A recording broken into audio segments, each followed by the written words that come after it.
आज देशव्यापी जो धर्मघट आज चली मूल दाबी हूँ चारोटी श्रम कोड बातिल करवा।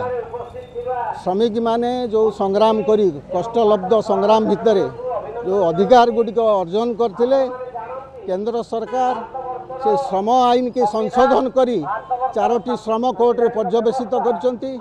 श्रमिक मानकर संगठन करने अधिकार कथा कहबार अधिकार ए समस्त को छड़े निया जाई।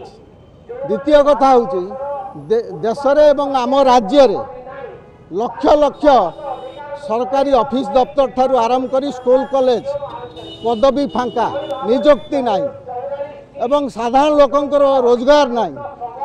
बेकारी समस्या बढ़ुची बेरोजगारी गोटे पटरे बेरोजगारी आउ गोटे पटरे दरदाम वृद्धि साधारण लोक आ भितर पेशी तेणु आ विरुद्ध रे आज देशव्यापी धर्मघट होउची। आमे साधारण लोकन को निवेदन करछो एटा साधारण लोकंकर पेट पाटणार विषय एवं बंचिबार अधिकार विषय साधारण लोक एटा को समर्थन देकिन धर्मघट को सफल करबा पई आपन को जरिया रे निवेदन कर। वर्तमान भारत वर्षर अर्थनीति रसातल को जीवा को बसिलाणी किंतु एमाने लोकंक आगे शो करुचंती जे आमे कुआडे चतुर्थ अर्थनीति रहीचु सारा पृथ्वी रे।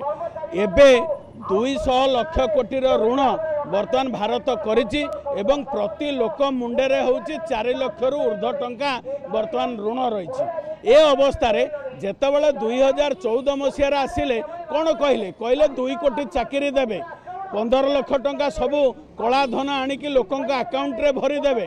Make in India made in India startup India 2 कोटी युवक से कुआडे चाकरी पाइबे युवक युवती चाकरी पाइबे एक कथा से माने कहितले।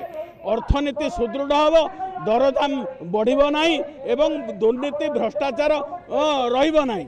किंतु वर्तमान आपण देखंतु विमुद्रायन हैला देश रे कोरोना महामारी हैला महामारी ना रे लोक मले एवं चाषींकर आय जो 2 गुण करिवे कहितले चाषी वर्तमान आत्महत्या करने को बसिलानी ए अवस्था सृष्टि होइछि। रूपरेख वर्तमान आमे यही कथा कहूँ जे ए देश को बिक्री करबा पई जो व्यवस्था से माने चलैछंती संविधान को हत्या करबा पई समाजवाद एवं धर्मनिरपेक्ष को संविधान उठेबा पई जो षड्यंत्र चलैछंती ता विरुद्ध रे सारा देश एक हबो।